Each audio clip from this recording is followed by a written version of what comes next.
Então bora lá, ó. Estratégia para você se tornar uma pessoa tributarista 10 vezes mais desejada. Isso é possível.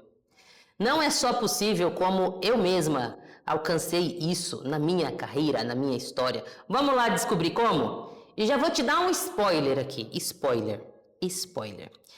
Tudo vai depender do seu comportamento, da sua mente. Não é sobre decorar todas as regras tributárias, não é sobre executar.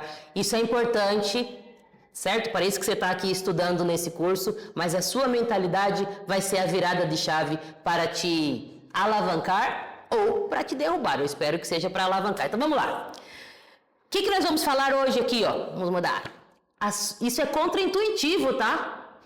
Já vamos fazer um combinado. Muitas das coisas que eu vou falar aqui são contraintuitivas. Você não vai escutar falando muito por aí. Eu já vou começar de cara com algo completamente contraintuitivo. A sua vida particular importa muito para o seu sucesso na área tributária. Vou repetir.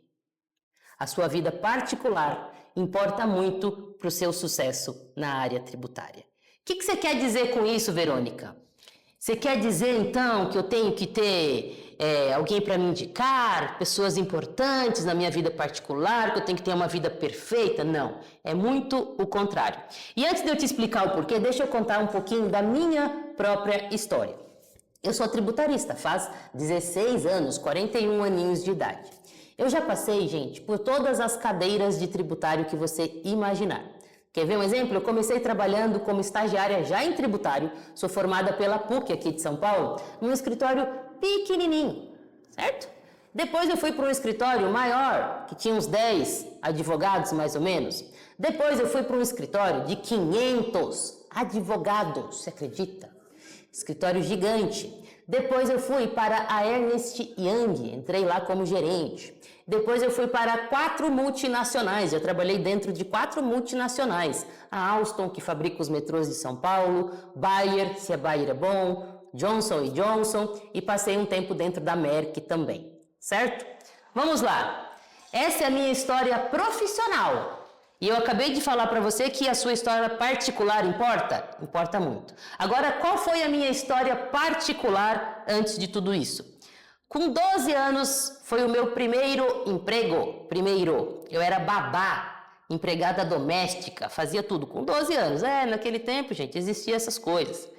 Não, e eu tô falando isso para me orgulhar? Não, se eu tivesse poder de escolha, eu não teria tido essa história, tá? Eu não gostaria, eu queria estar brincando com 12 anos, mas é o que tinha para aquela época. Se eu não trabalhasse, não teria o que comer em casa. Então essa é a minha história, meu começo.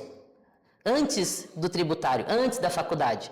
Então, babá com 12 anos, depois eu troquei de casa, fui virar empregada doméstica em outra casa, depois eu virei atendente de loja, já vendi coisa na feira. Por último, quando eu entrei na faculdade de Direito na PUC, que eu fui bolsista com 100%, eu era arrumadeira de motel, gente, vocês acreditam?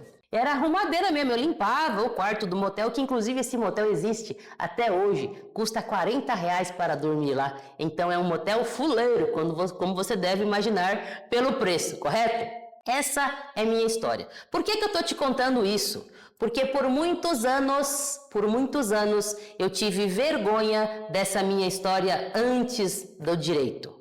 Muitos anos. O que eu fazia? Eu via a minha história como algo que me diminuía.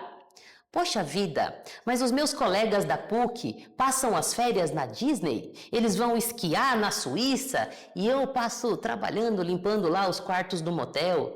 Eles têm pais que são diretores, diretoras, presidente de empresa e meu pai é pintor de parede até hoje. A minha mãe ela faleceu quando eu tinha 3 anos. Ela cometeu suicídio, isso faz parte da minha história também, e ela era empregada doméstica quando ela morreu. Então eu tinha muita vergonha da minha história, e eu tentava fingir algo que eu não era. E por muitos anos isso me travou.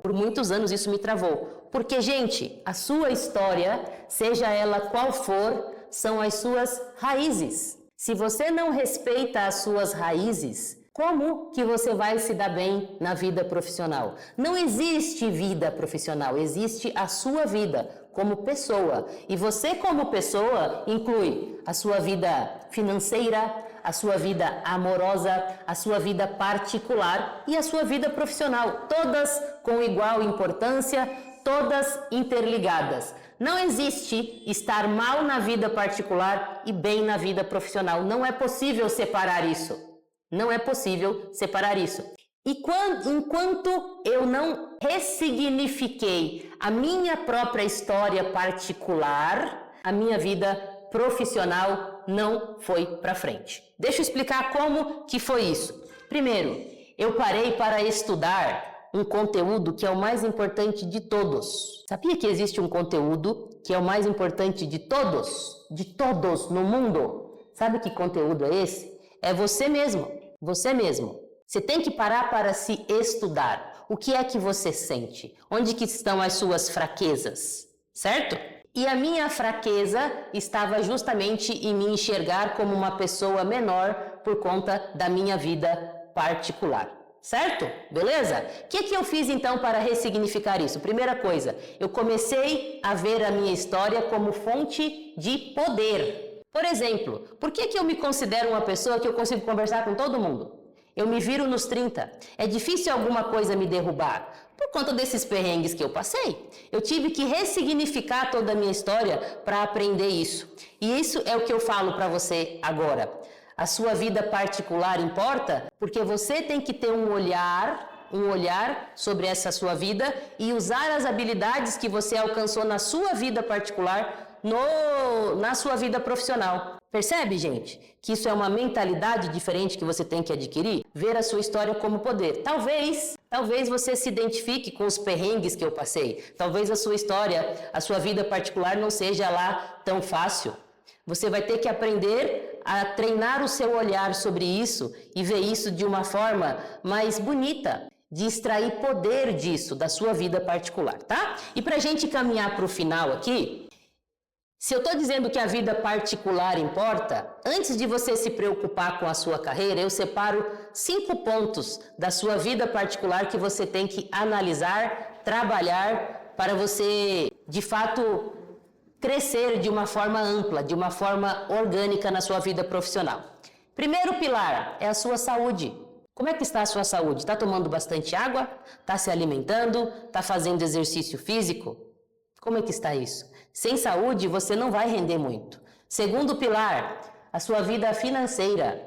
E eu não estou falando aqui sobre ganhar muito dinheiro logo de cara. Não estou falando sobre ser rico. Estou falando com o dinheiro que você tem. Como é que você administra? Isso é um erro que eu cometi no começo. Lembra quando eu tentava fingir algo que eu não era? Eu gastava mais do que eu podia porque eu tinha vergonha de admitir que eu não podia gastar aquele dinheiro, percebe? E a minha vida financeira era completamente descontrolada e por conta disso, na minha carreira, isso refletia. Então, a sua vida financeira. Terceiro ponto, a sua vida amorosa. Gente, pelo amor de Deus, arrume alguém legal para dividir a vida com você. Seja qual for o jeito que você vai organizar, mas tem que ser alguém que te bote para cima. Vai por mim. Se você não pensar sobre isso, vai refletir na sua carreira profissional, certo? 5, falei da carreira da parte de saúde, financeira, vida amorosa, espiritualidade. Não estou falando de religião, tá? Estou falando de você fazer algo para colaborar com o mundo.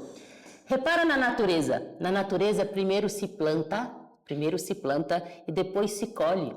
Isso é colaboração, isso é espiritualidade. Não é sobre religião. É sobre você trabalhar o mundo como algo maior. Beleza? Você tem que avaliar esses pontos e começar a trabalhar esses pontos na sua terapia, seja lá no que você faz, para que você consiga crescer profissionalmente. E último ponto, são os seus relacionamentos. Com quem que você anda? Pessoas que te põem para cima, pessoas que te põem para baixo?